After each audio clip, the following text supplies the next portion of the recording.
Mengenai mekanisme penangkapan teman-teman ya, jadi itu ada aturannya ya. Jadi menegakkan hukum itu ya harus ada aturannya juga, tidak serta-merta, tidak asal-asal ya. Nah, tidak asal-asal teman-teman ya. Jadi ada standar hak asasi manusia kalau misalkan mau melakukan penangkapan ya.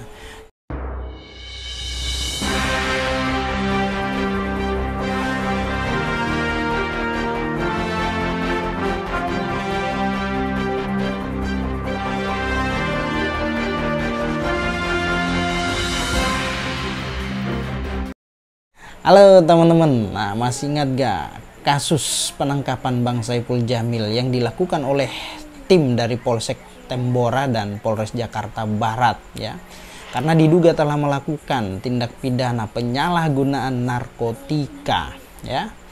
Jadi penangkapan itu dilakukan di depan publik, di tempat umum, sehingga banyak yang memvideokan hingga viral ya, ramai di mana-mana.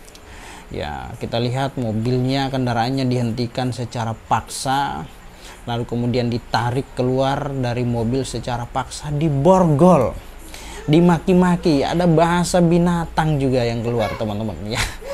Oke, sangat disayangkan ya, mekanisme atau proses penangkapannya itu menurut saya ya kurang pantas aja ya. Karena mengenai penangkapan itu ada standarisasi hak asasi manusia di sana ya. Nah, jadi teman-teman, informasinya yang saya baca melalui sosial media maupun di televisi bahwa tim yang melakukan penangkapan itu saat ini dibebas tugaskan dari tugasnya dan diperiksa oleh Propam karena diduga telah melakukan penangkapan melanggar prosedur atau SOP teman-teman ya.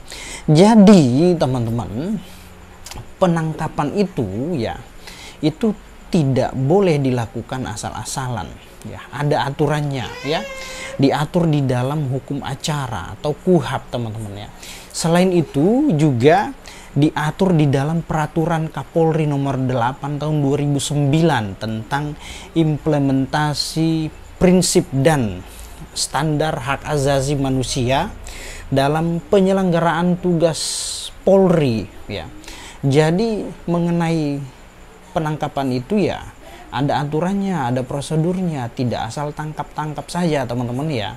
Nah, kalau kita lihat amati video penangkapan Bang Saiful Djamil kemarin ini ya, menurut saya juga ya terlalu kasar, terlalu arogan, apalagi ada kalimat-kalimat yang memang kurang pantas untuk disampaikan di hadapan publik ya. Bisa kita saksikan sendiri ya. Mengenai penangkapan itu ya teman-teman ya, setahu saya yang ada di dalam aturan itu KUHAP ya, pada saat tim kepolisian atau penyidik atau reserse siapapun itu saat mau melakukan penangkapan, setidak-tidaknya dia membawa identitas, memperlihatkan identitas dan menyebutkan dari mana asalnya, misalkan dari polsek atau polres ya. Nah, terus kemudian memperlihatkan atau menunjukkan surat perintah, surat tugas, dan orang yang akan ditangkap atau tersangka yang akan ditangkap, maka diperlihatkan ya identitas dirinya harus jelas, alamatnya, inisialnya atau aliasnya, lalu kemudian harus diuraikan kronologi singkatnya, duduk perkaranya apa, pasal yang dilanggar itu pasal apa ya, dilaporkan karena mengenai kasus apa. Nah, itu sekurang-kurangnya atau setidak-tidaknya petugas yang saat itu akan melakukan penangkapan ya harus menunjukkan, harus memperlihatkan surat perintah tugas, surat perintah penangkapan, atau setidak-tidaknya identitas diri, memperkenalkan ya pada saat ingin memberhentikan orang. Dan jika situasinya tidak dalam kondisi terdesak atau tidak kondisi chaos, atau tersangkanya atau orang yang diduga keras tidak melakukan perlawanan, maka bicara baik-baik, hentikan kendaraannya secara baik-baik, ketok-ketok pintunya, permisi, kami dari aparat ya, polisi, polsek, polres ini ya telah diduga saudara telah melakukan tindakan bla bla bla bla bla. Nah, berdasarkan laporan sekian, ini surat perintahnya, ini surat tugas kami, ya, jelas kami aparat kepolisian. Nah, itu kan jelas tuh, ya. Artinya kalau kita lihat kemarin, kita amati, ya, Bang Saiful Jamil pun juga teriak seperti itu karena dia menduga bahwa yang melakukan penangkapan, yang mencegat mereka itu bukan anggota kepolisian,